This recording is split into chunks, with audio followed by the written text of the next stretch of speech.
नमस्ते. Last व्हिडिओमध्ये आपण unsolved problem number 6 त्याचा अर्धा पोर्शन बघितला आहे. व्हिडिओला जरा मार्जिन येतं, फोन थोडा गरम होतो, त्यामुळे मला थांबवायला लागतं. त्याचा उर्वरित भाग प्रॉब्लेम नंबर 6चा रिमेनिंग पार्ट जो आहे तो आपण ह्या व्हिडिओमध्ये कंटिन्यू करणार आहोत. लास्ट व्हिडिओपर्यंत आपण रिन्युअलच्या एंट्रीज केलेल्या आहेत बघा. बिल ड्रॉ केल्याची, ॲक्सेप्ट केल्याची एंट्री, त्याच्यानंतर बिल डिस्काउंटिंगला पाठवलं होतं त्याची एंट्री केली, आणि रिन्युअलच्या आपण 4 एंट्रीज लास्ट व्हिडिओमध्ये केलेल्या आहे. त्याच्या पुढं प्रॉब्लेममध्ये काय झालं आहे ते आज बघूया. Gita agreed on condition that Sangeeta should pay 6,000 immediately and for the balance she should accept a new bill for 4 months with interest ₹550. इथपर्यंत आपलं झालं होतं. These arrangements were carried through. He process अशीच पुढे चालू राहिली. But on due date of new bill. आता प्रॉब्लेममध्ये तारखा नाही आहे, त्यामुळे ड्यू डेट कुठली येणार आहे हेही माहिती नाही. त्यामुळे आपण त्याच्या पुढचा सिरियली जो नंबर येणार आहे ती ड्यू डेट आपण घेऊया. But on due date of new bill Sangeeta became insolvent. Sangeeta ji आपली ड्रॉई होती ती ड्यू डेटच्या दिवशी इन्सॉल्वंट झालेली आहे. इन्सॉल्वंट झाली म्हणजे परत बिल झालं बघा डिसऑनर. डिसऑनरची एक एंट्री करावी लागेल आणि तिच्याकडनं आपल्याला जेवढी अमाऊंट रिकवर झाली त्याची एंट्री करावी लागेल. किती अमाऊंट रिकवर झाली बघा. 35 paise in a rupee could be recovered from her estate. तिच्याकडे जेवढे पैसे येणार होते त्याच्या 35% रक्कम फक्त तिच्याकडून वसूल झालेली आहे. सो करूया. इन्सॉल्वन्सीच्या एंट्रीज आपल्याला करायला लागतील. आता इन्सॉल्वन्सी हे मी स्टुडंट्सना लक्षात यावं म्हणून मी असं मध्यभागी लिहिते आहे. तुम्ही पेपरमध्ये लिहायचं नाही आहे. इन्सॉल्वंट जेव्हा पार्टनर होतो तेव्हा त्याच्या पुस्तकात आपल्याला 2 एंट्रीज करावे लागतात. एक तर इन्सॉल्वंट का होतो, तो पैसे देऊ शकत नाही म्हणून. कितीचं का बिल काढायला तो इन्सॉल्वंट झाला आहे, त्याच्यामुळे बिल पहिल्यांदा बाउन्स करावं लागेल, डिसऑनर करावं लागेल, आणि मग आपल्याला त्याच्याकडनं जेवढी अमाऊंट रिकवर झाली त्याची एंट्री करावी लागेल. मग जेव्हा पण बिल डिसऑनर होतं तेव्हा ते बिल कुठल्या कंडिशनमध्ये आहे ते बघावं लागतं. मगाशी आपण फर्स्ट बिल जेव्हा बघितलं होतं ते बँकेकडे होतं बघा. बँकेकडे असलेलं बिल डिसऑनर झालं. सो आपण काय एंट्री केली, संगीत अकाउंट डेबिट टू बँक. आता न्यू बिल आता काढलेलं आहे बघा आपण 12,550.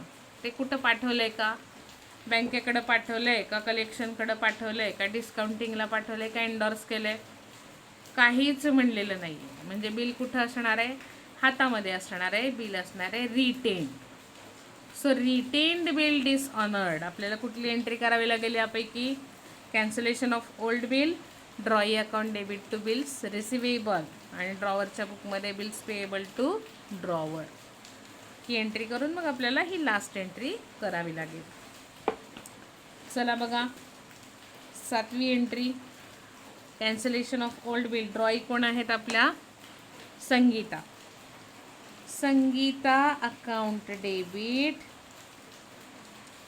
Sangeeta account debit 12,550 to bills receivable account 12,550.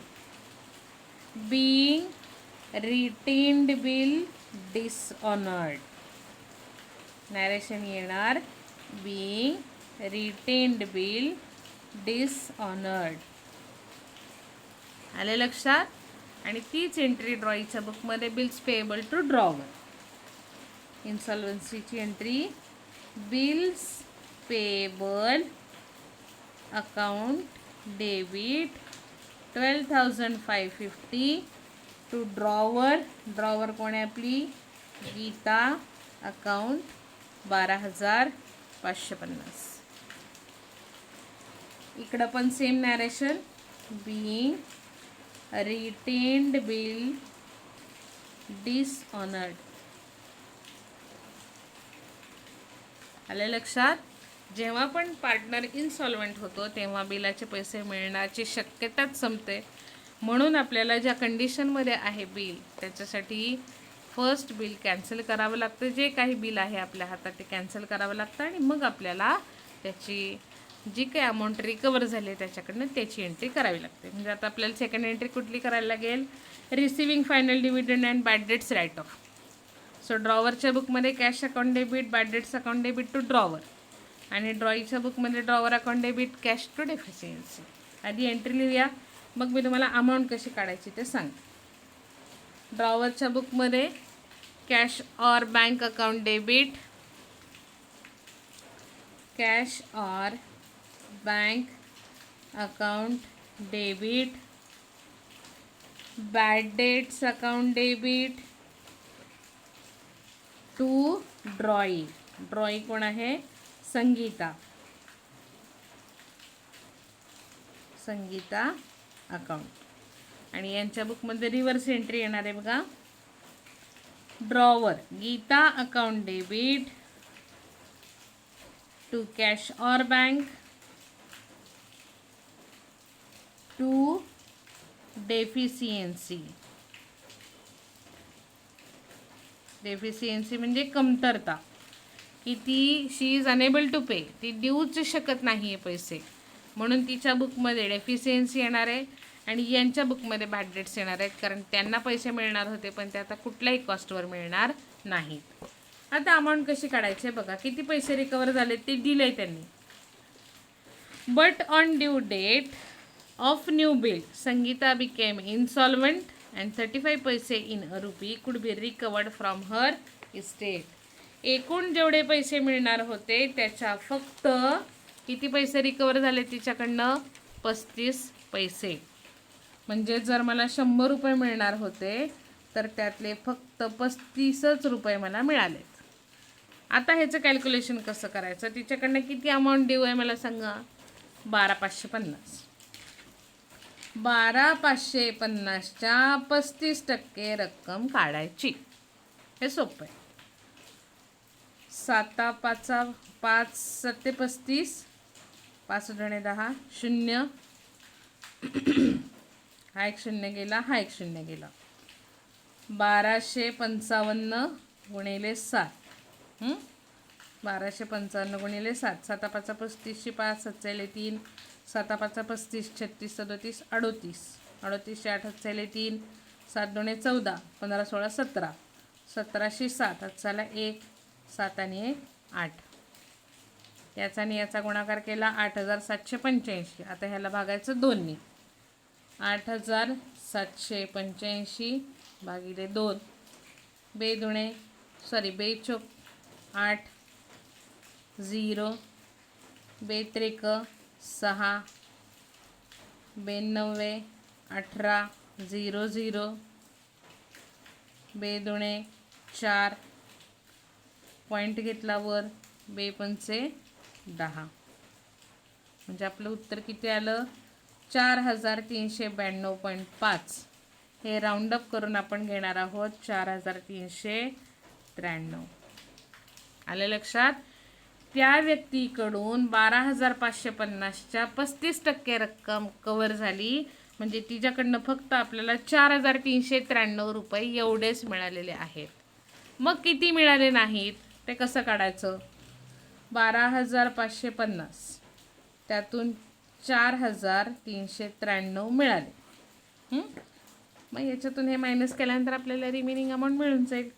7, 10 5 15, 1, त्याच्यानंतर 4 आणि 8 12, याचा दिलं 0, 8,157. आले लक्षात? सो रिमेनिंग अमाऊंट किती आली बघा? 8,157, 8,157. म्हणजे ही 65% अमाऊंट आहे, ही 35% अमाऊंट आहे आणि ही आहे 100% अमाऊंट. जर ह्या दोघांची टोटल हीच आली तर आपलं कॅल्क्युलेशन हे केलेलं बरोबर आहे. बघूया येते का?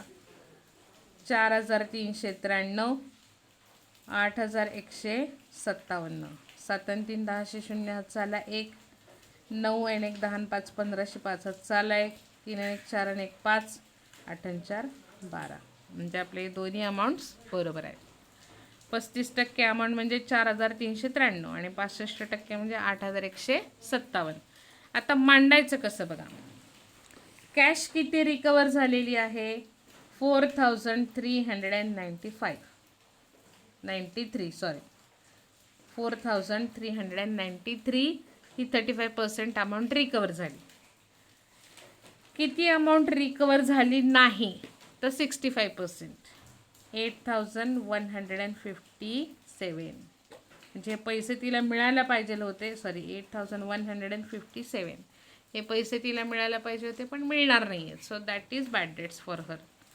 4,393 एवढी अमाऊंट रिकवर झाली आणि 8,157 ही अमाऊंट रिकवर झाली नाही.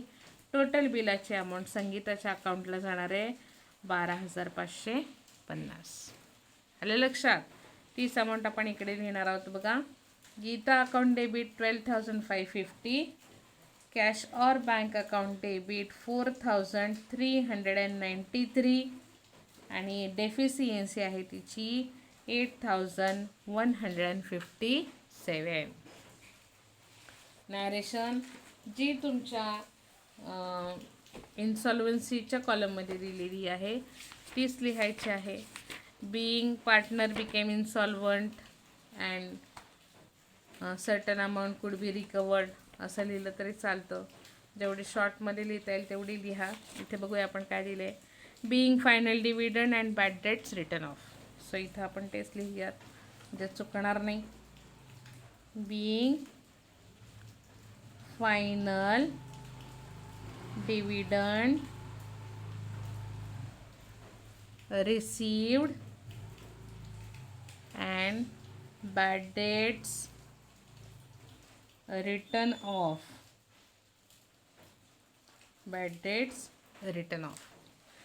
इकडं वेगळी नॅरेशन आहे. being final dividend paid, being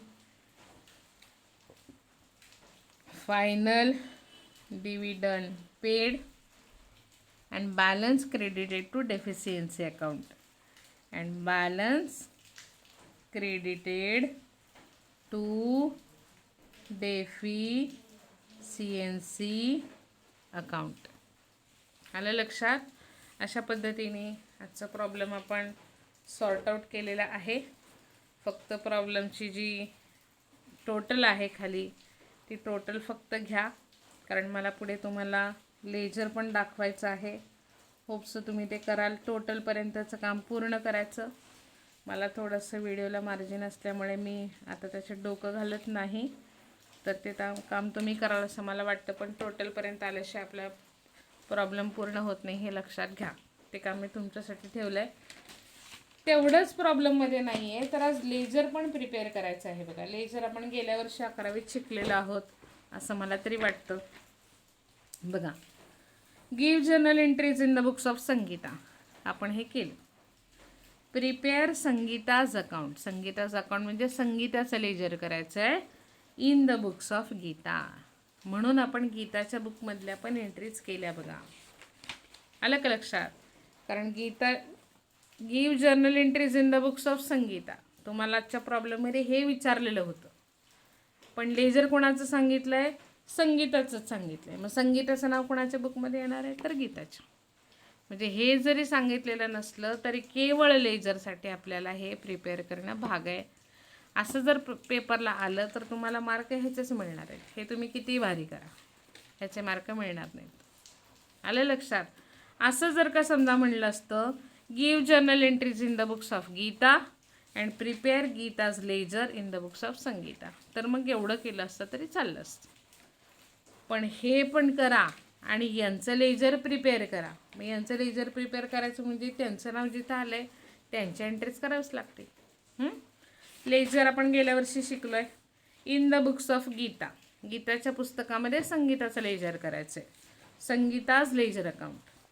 date particulars JF amount rupees. Date particulars JF amount rupees. Debit आणि क्रेडिट.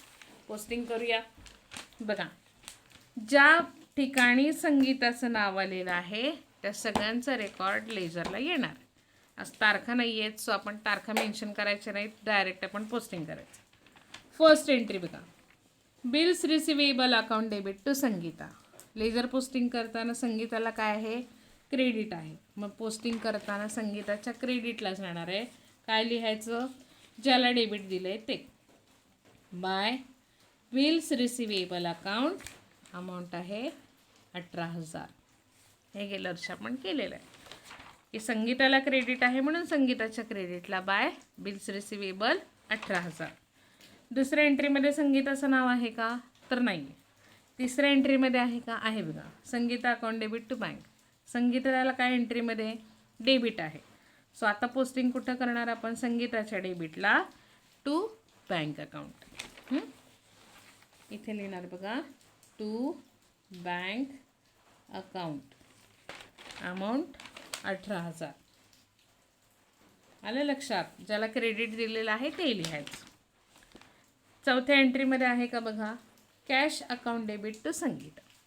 संगीताला क्रेडिट आहे, लेजर पोस्टिंग करताना क्रेडिटला पोस्टिंग करावं लागणार आहे. काय लिहिणार, ज्याला डेबिट दिले ते, म्हणजे by cash or bank 6,000. Bye cash or bank account 6,000. आलं लक्षात. पाचव्या एंट्रीमध्ये आहे का बघा, आहे संगीताचं नाव, Sangeeta account debit to interest. संगीताला डेबिट आहे, पोस्टिंग लेजरच्या डेबिटला येणार. काय लिहिणार, ज्याला क्रेडिट दिलं आहे ते, म्हणजे टू इंटरेस्ट 550. पुढची एंट्री आहे टू इंटरेस्ट 550. नेक्स्ट पुढे कुठे संगीताचं नाव आहे, सिक्स्थ एंट्रीमध्ये आहे का, आहे बघा, bills receivable account debit to Sangeeta account. संगीताला क्रेडिट आहे, संगीताच्या क्रेडिटला by bills receivable 12,550. By bills receivable account 12,550. Next सातव्या एंट्रीमध्ये संगीताचं नाव आहे का, तर आहे. Sangeeta account debit to bills receivable, संगीताच्या डेबिटला लिहायचं to bills receivable 12,550. To bills receivable 12,550. आणि लास्ट एंट्रीमध्ये पण संगीताचं नाव आलेलं आहे, सो ते पण पोस्टिंग आपल्याला करावं लागेल. संगीताला काय आहे, क्रेडिट आहे, मग पोस्टिंग जाणार आहे संगीताच्या क्रेडिटला. तिथे काय लिहायचं, ज्याला दोघांना डेबिट आहे ते जोडायचं आहे तिथे मागे, म्हणजे by cash or bank account and by bad debts account. By cash or bank account and by bad debts account. 4,393 आणि बॅड डेट्स किती आहेत, 8,157. 8,157 झालं. तिच्या एंट्रीज लेजर पोस्टिंग करताना त्या व्यक्तीचं नाव प्रॉब्लेममध्ये जिथं कुठं आलेलं आहे त्याच्या नावाचं लेजर पोस्टिंग आपण इथं केलेलं आहे. लेजर बॅलन्स करावा लागेल, हे अर्धवट ठेवून नाही चालणार आहे, आपल्याला काम पूर्णच करावं लागेल. सो क्रेडिटची टोटल डेबिटची टोटल एकसारखी येत असेल तर फाईन, पण क्रेडिट आणि डेबिटची जर वेगवेगळी येत असेल तर मग मात्र आपल्याला बॅलन्स शोधावा लागतो. क्रेडिटची टोटल फाइंड आउट केल्यानंतर उत्तर येतं आहे 49,100. क्रेडिटची टोटल आहे 49,100 ह्या सगळ्यांची. आणि डेबिटची टोटल आहे बघा 31,100, म्हणजे या तिघांची टोटल आहे 31,100. बॅलन्स येणार आहे निश्चित 18,000 आपला बॅलन्स. मांडायचा कसा बघा, जी जास्तीची अमाऊंट आहे ती एका वेळेवर घेऊयात. 49,100 या सगळ्यांची टोटल आहे 49,000. यातून ह्या तिघांची टोटल आहे 31,100, ती वजा केली म्हणजे राहिला बॅलन्स आपल्याकडे 18,000. इथे लिहायचं टू बॅलन्स कॅरीड डाऊन 18,000. जो बॅलन्स आलेला आहे तो आपण इथं मांडला बघा 18,000. आलं लक्षात, ही अमाऊंट आपण कुठंच घेत नाही, ती फक्त आपल्याला बॅलन्सिंग काढण्यासाठी लागते. 49,000तून ह्या तीन टोटल वजा केल्यानंतर आपला बॅलन्स आला आहे 18,000. लेजर पोस्टिंगसाठी ती अमाऊंट आपण क्रॉसमध्ये ओढतो बघा. आता तारखा माहीत नाही आहेत त्यामुळे तारखेमध्ये नाही, पण जिथं बॅलन्स आला आहे त्याच्या अपोजिट साईडला टोटल जिथं लिहिली आहे त्याच्या खाली बाय बॅलन्स ब्रॉड डाऊन जी अमाऊंट तुमची बॅलन्सिंग आलेली आहे ती तुम्ही इथे घेणार आहात. सॉरी, इथं अंडरलाईन नाही करायची, अमाऊंट फक्त लिहायची. आलं लक्षात?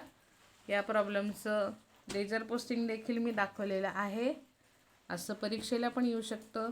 जर्नल एंट्रीज प्रिपेअर करा, लेजर प्रिपेअर करा, तर हे काम आपल्याला निश्चित जमलं पाहिजे.